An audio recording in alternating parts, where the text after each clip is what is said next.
Fresh Sow's Peritonium. Ready to cut to the proper size.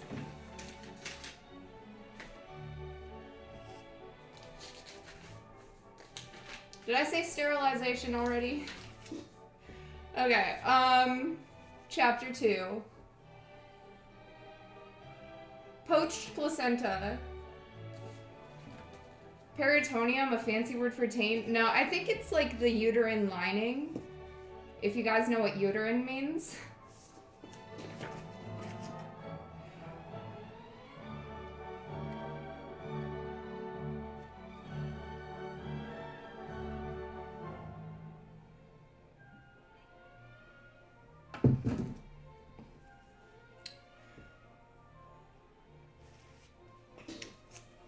But I'm not actually sure what it is, actually. I think that's what it is, though, because they're talking about lining the test tubes with it.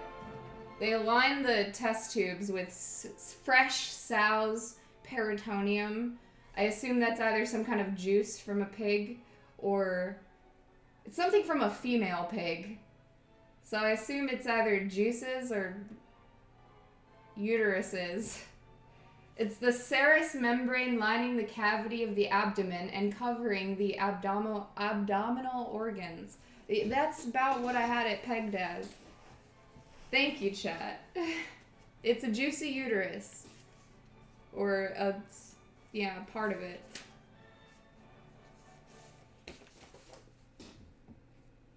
Oh yeah. Can I get a mic check? 1, 2.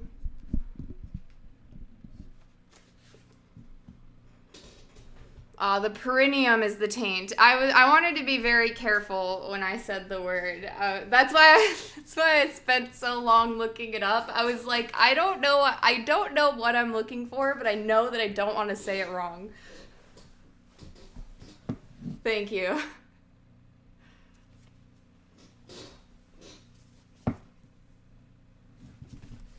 Is there any more backstory we need? Aldous Huxley's Tour de Force, Brave New World, is I don't know, I feel like this explains too much, you know? A powerful work of speculative fiction that has enthralled and terrified readers for generations. Okay. So we met Mr. Foster, who was the guy who's really excited about his job at the baby factory, and him and the DHC took turns, like, explaining things to this tour group. The DHC Director of Hatcheries and Conditioning. Okay. Chapter 2. I need chapstick.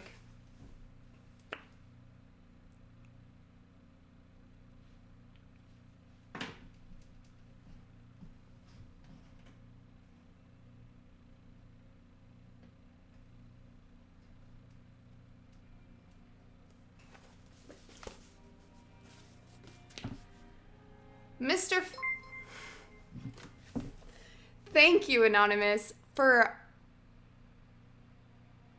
5. Thank you, DJ Mike, for 5 gifted subs. Anonymous has not stopped counting. Thank you, Anonymous, for 58 and 42 subs. God bless. Holy crap. 100 gifted subs. Thank you. I would bow, but I'm sitting in a chair. Also, thank you for... Now I feel rude, but thank you for reminding me to mute my alerts. Thank you. Wow, you really fucked up my flow. I just put chapstick on.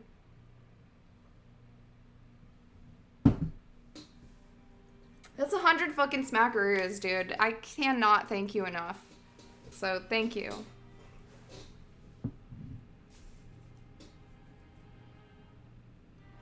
Not yet.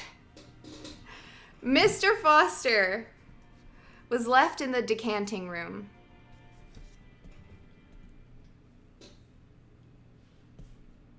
The DHC and his students stepped into the nearest lift and were carried up to the 5th floor. Infant nurseries, neo-Pavlovian conditioning rooms, announced the notice board. It's a lot. And I wish if I wasn't reading, I would suck your dick right now. I'm sorry. That was a joke, obviously. The DHC and his students stepped into the nearest lift. Ahem! And were carried up to the 5th floor. Infant nurseries, neo-Pavlovian conditioning rooms, announced the notice board. The director opened a door. They were in a large bare room, very bright and sunny. For the whole of the southern wall was a single window. Half a dozen nurses, trousered and jacketed in the regulation white viscose linen uniform, their hair aseptically hidden under white caps, were engaged in setting out bowls of roses in a long row across the floor. Big bowls packed tight with blossom. Thousands of petals, ripe blown and silkily smooth. Like the cheeks of innumerable little cherubs, but of cherubs in that bright light. Not exclusively pink and Aryan, but also luminously Chinese, also Mexican, also apoplectic with too much of blowing of celestial trumpets, also pale as death, pale with the posthumous whiteness of marble.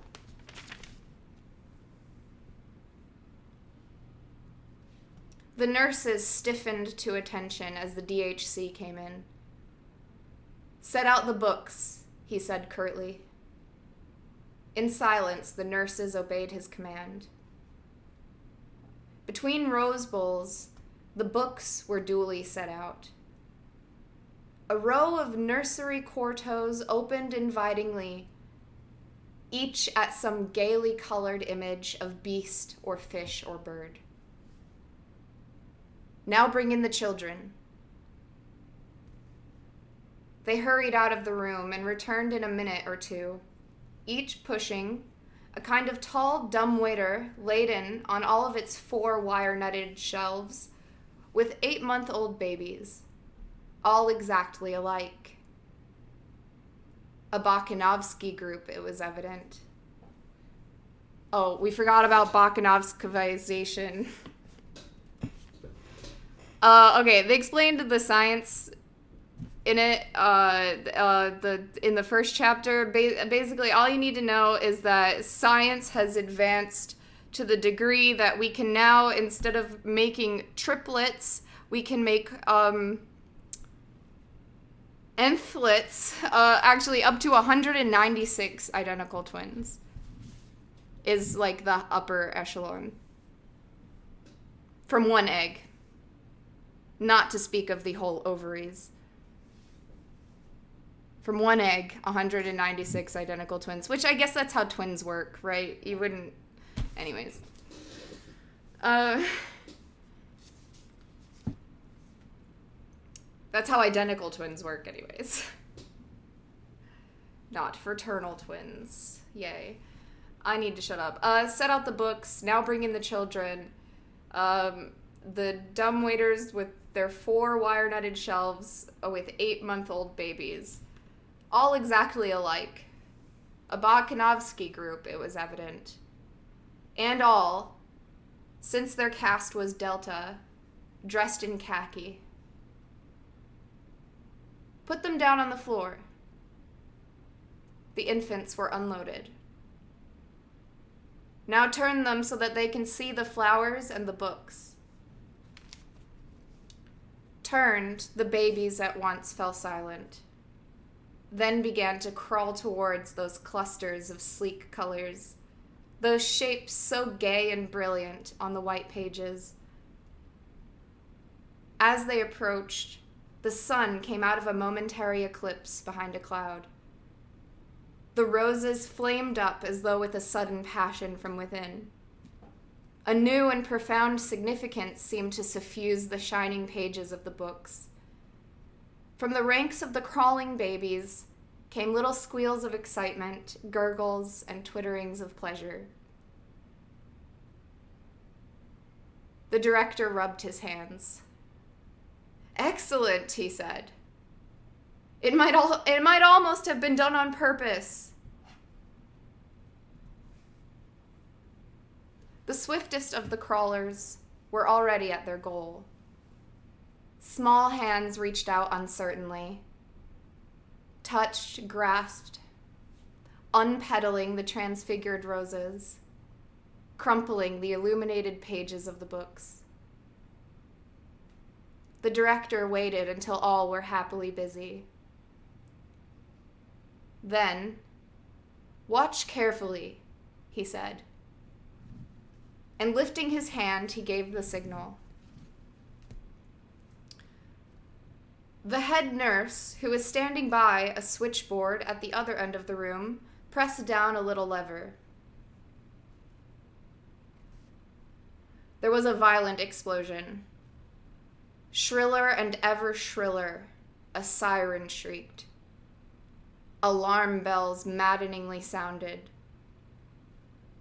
The children started, screamed.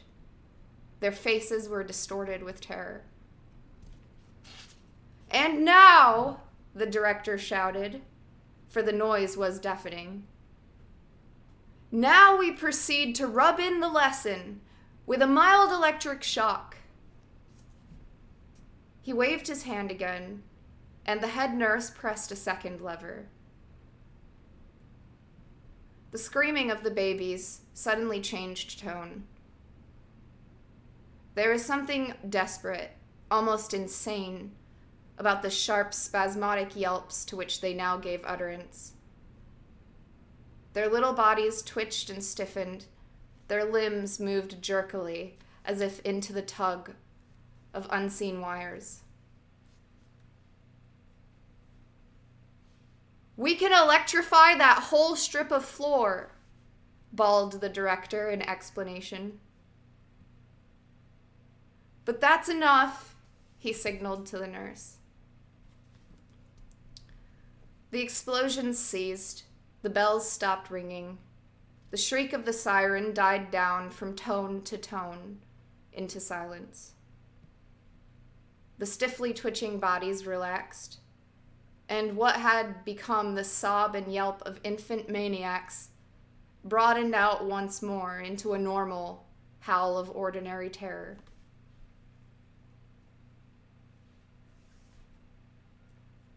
"Offer them the flowers and the books again."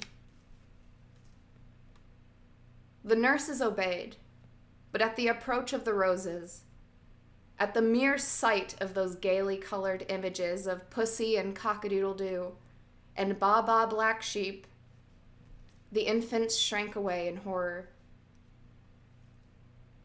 The volume of their howling suddenly increased. "Observe," said the director triumphantly. "Observe." Books and loud noises, flowers and electric shocks. Already in the infant mind, these couples were compromisingly linked. And after 200 repetitions of the same or a similar lesson, would be wedded indissolubly.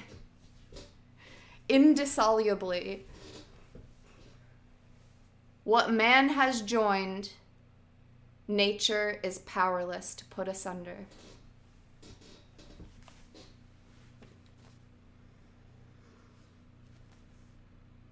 They'll grow up with what the psychologists used to call an instinctive hatred of books and flowers.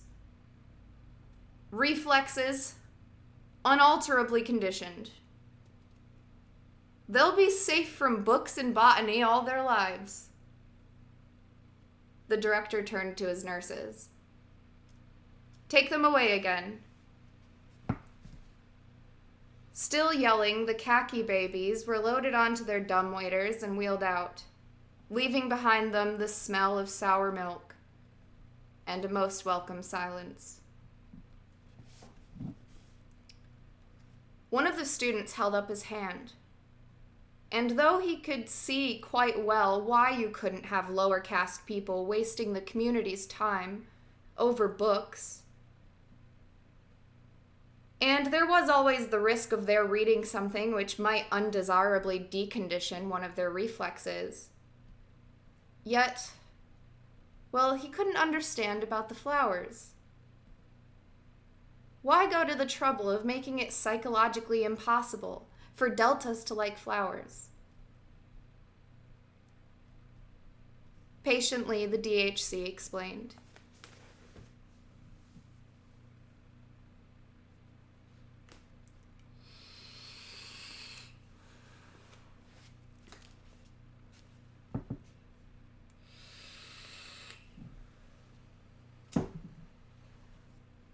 If the children were made to scream at the sight of a rose, that was on grounds of high economic policy.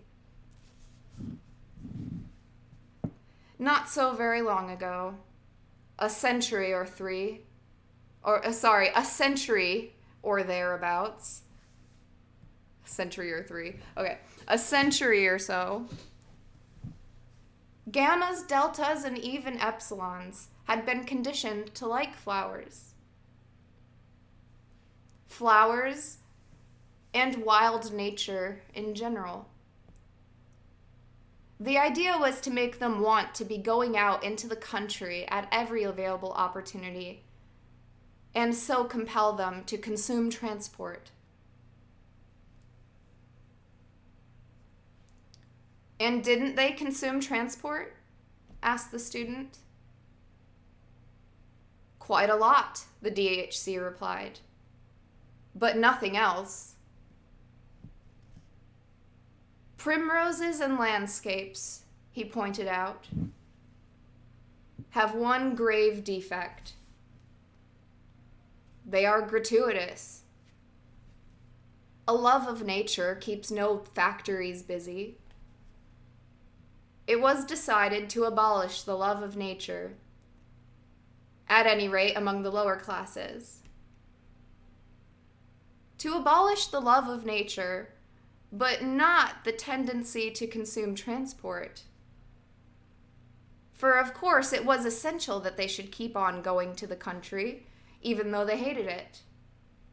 The problem was to find an economically sounder reason for consuming transport than a mere affection for primroses and landscapes. It was duly found. We condition the masses to hate the country, concluded the director. But simultaneously, we condition them to love all country sports. At the same time, we see to it that all country sports shall entail the use of elaborate apparatus, so that they consume manufactured articles as well as transport. Hence those electric shocks. I see, said the student, and was silent, lost in admiration.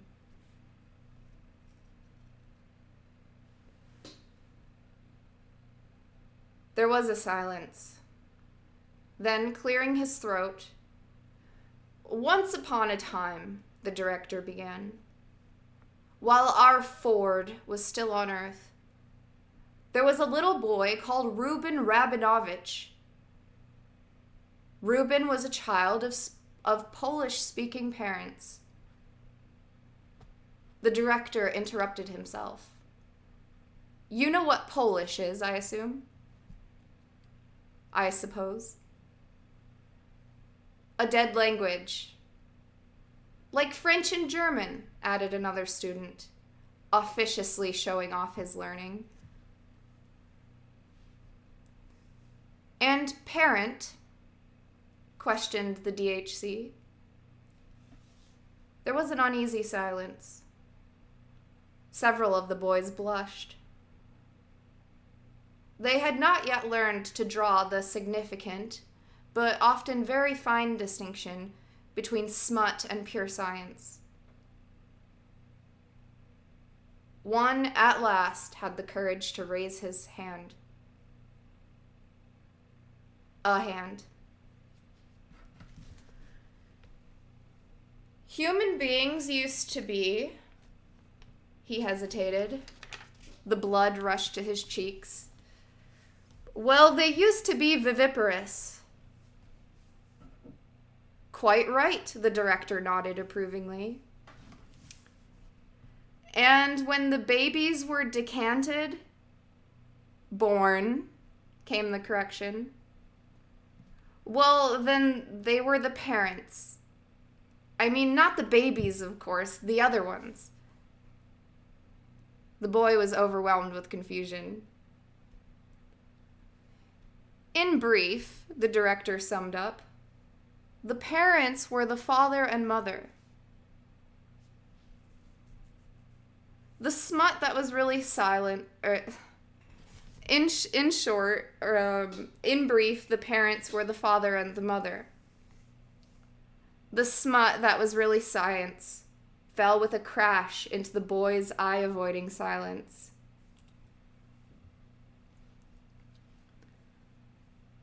Mother, he repeated loudly, rubbing in the science, and leaning back in his chair. These, he said gravely, are unpleasant facts. I know it. But then most historical facts are unpleasant. He returned to little Reuben. To little Reuben, in whose room one evening, by an oversight, his father and mother, crash, crash, happened to leave the radio turned on. For you must remember that in those days of gross viviparous reproduction, children were always brought up by their parents, and not in the state conditioning centers. While the child was asleep, a broadcast program from London suddenly started to come through. And the next morning, to the astonishment of his crash and crash, the daring of the boys ventured to grin at one another, little Reuben woke up, repeating word for word a long lecture by that curious old writer, one of the very few whose works have been permitted to come down to us, George Bernard Shaw. George Bernard Shaw, who was speaking, according to a well-authenticated tradition, about his own genius. To little Reuben's wink and snigger, this lecture was, of course, perfectly incomprehensible. And imagining... To Reuben's old... This lecture was, of course, perfectly incomprehensible. Imagining that their child had suddenly gone mad, they sent for a doctor. He fortunately understood English, recognized the discourse as that which Shaw had broadcasted the previous evening, realized the significance of what had happened, and sent a letter to the medical press about it. The principle of sleep teaching, or hypnopedia, had been discovered. The DHC made an impressive pause.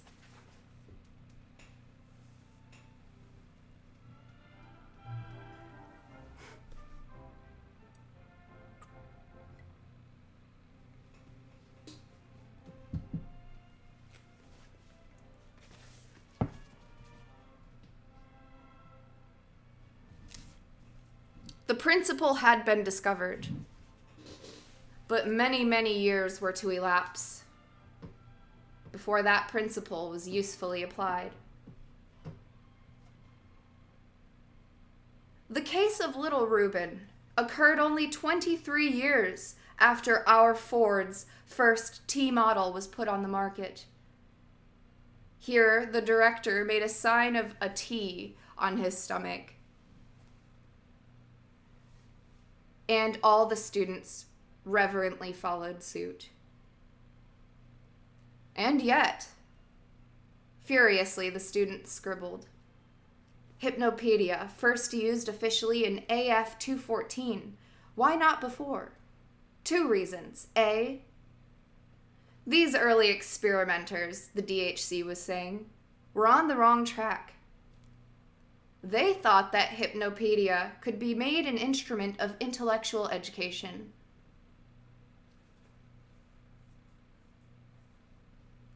A small boy asleep on his right side, the right arm stuck out, the right hand hanging limp over the edge of the bed.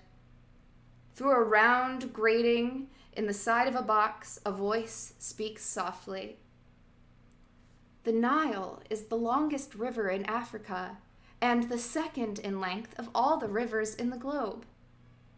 Although falling short of the length of the Mississippi, Missouri, the Nile is at the head of all rivers as regards to the lengths of its basin, which extends through 35 degrees of latitude. At breakfast the next morning, Tommy, someone says, do you know which is the longest river in Africa? A shaking of the head. But don't you remember something that begins, the Nile is the longest river in Africa and the second in length of all the rivers of the globe. The words come rushing out. Although falling short of. Well now, which is the longest river in Africa? The eyes are blank. I don't know. But the Nile, Tommy. The Nile is the longest river in Africa. And second, then which river is the longest, Tommy? Tommy burst into tears. I don't know, he howls. That howl, the director made it plain,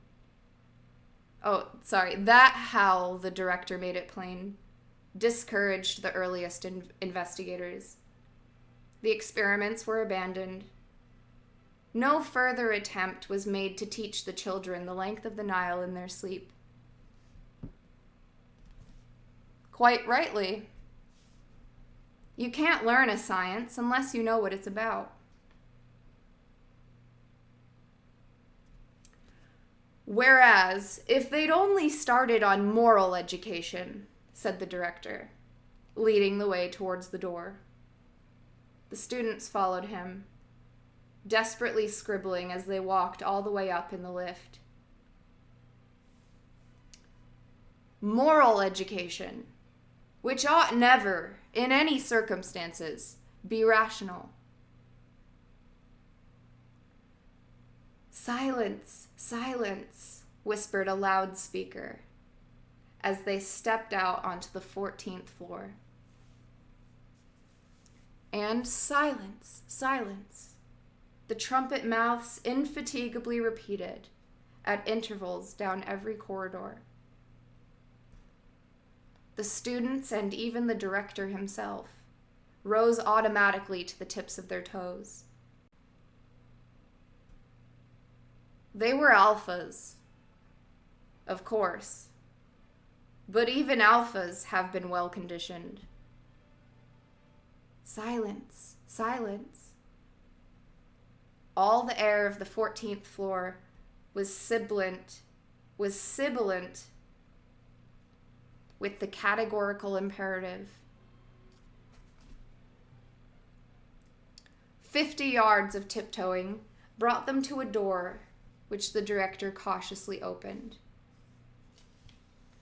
They stepped over the threshold into the twilight of a shuttered dormitory.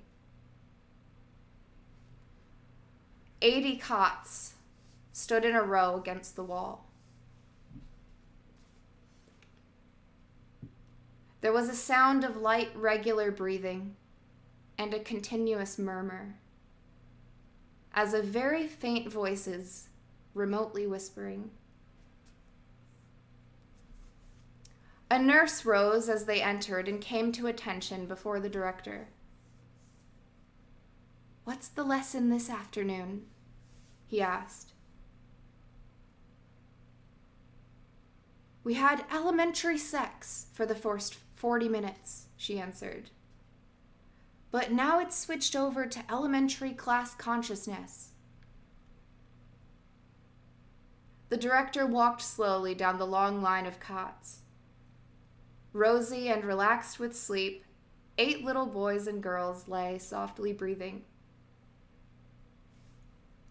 There was a whisper under every pillow. The DHC halted and listened attentively.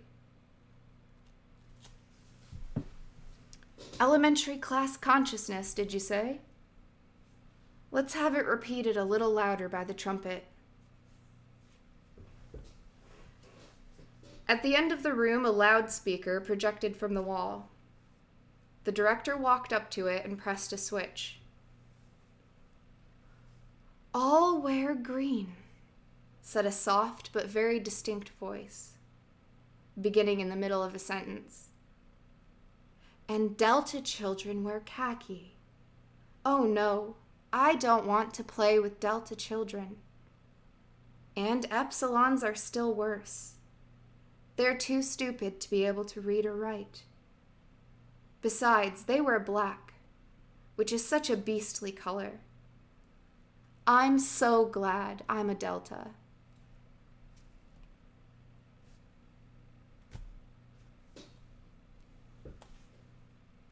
Oh, I'm so glad I'm a beta. Sorry, my stomach just growled. I'm so glad I'm a beta, not a Delta. I can't even get conditioning right. Besides, they wear all black, which is such a beastly color. I'm so glad I'm a beta. There was a pause, and then the voice began again. Alpha children wear gray. They work much harder than we do, because they're so frightfully clever.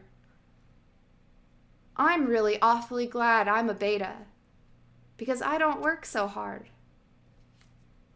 And then we are so much better than the gammas and deltas. Gammas are stupid. They all wear green. And Delta children wear khaki. Oh no, I don't want to play with Delta children. And Epsilons are still worse. They're too stupid to be able... The director pushed back the switch. The voice was silent. Only its thin ghost continued to mutter from beneath the 80 pillows. They'll have that repeated 40 or 50 times more before they wake. Then again on Thursday, and again on Saturday. 120 times, 3 times a week, for 30 months.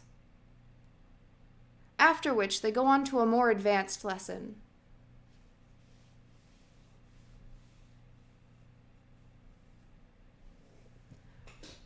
Roses and electric shocks, the khaki of deltas, and a whiff of asafoetida.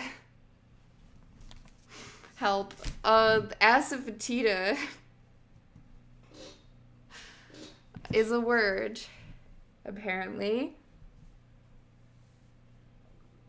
Okay, I'm so close to finishing this chapter, and I cannot guarantee that my stomach will not growl again. It's a spice. Thank you. I wonder what it smells like. Roses and electric shocks. The khaki of deltas and a whiff of asafoetidas. Wedded indissolubly before the child can speak. Okay, I really butchered that. This is serious, okay? Roses and electric shocks, the khaki of deltas, and a whiff of something wedded indissolubly before the child can speak. But wordless conditioning is crude and wholesale. Cannot bring home the finer distinctions. Cannot inculcate the more complex courses of behavior.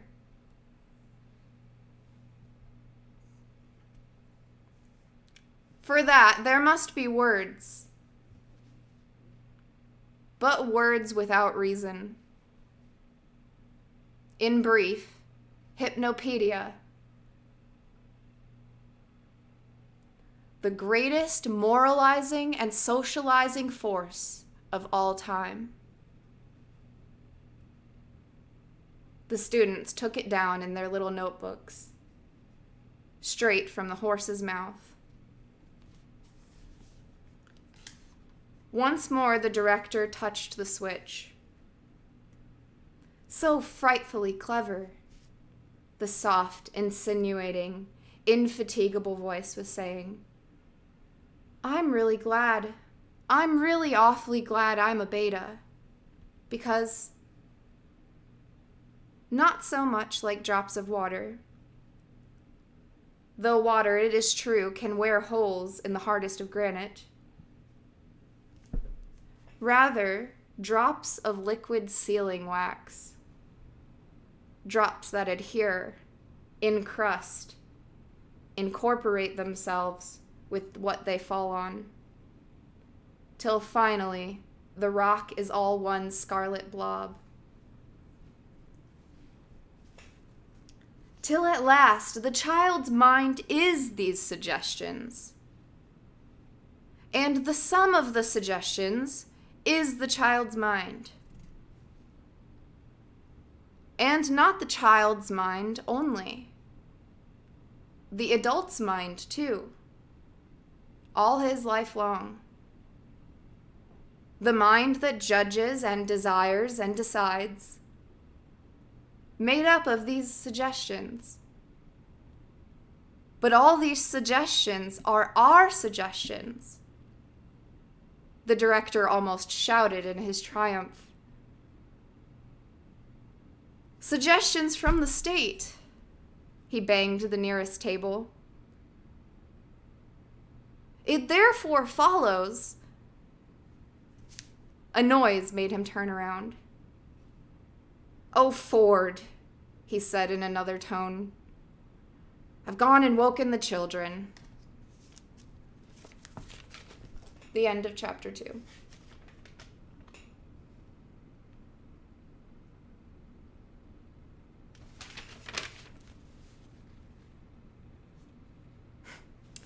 This is a used copy, and some guy who owned the book before me wrote a bunch of notes in the margins. And they're really hard to ignore while I'm reading. There's literally notes on every other page. It looks like for the whole book. Yeah, the entire book, I can't read them. They're super distracting. Sometimes I read them and I get distracted. I'm actually really proud of myself for not getting as distracted by them. Like, thank you. It's only two chapters in and already I'm terrified of this world. Thank you, dude. See you next week. Thank you for $100, Proxematic. Thank you for 5. And thank you, everybody, and hello to everybody who arrived while I was reading. I try very hard not to interrupt the flow.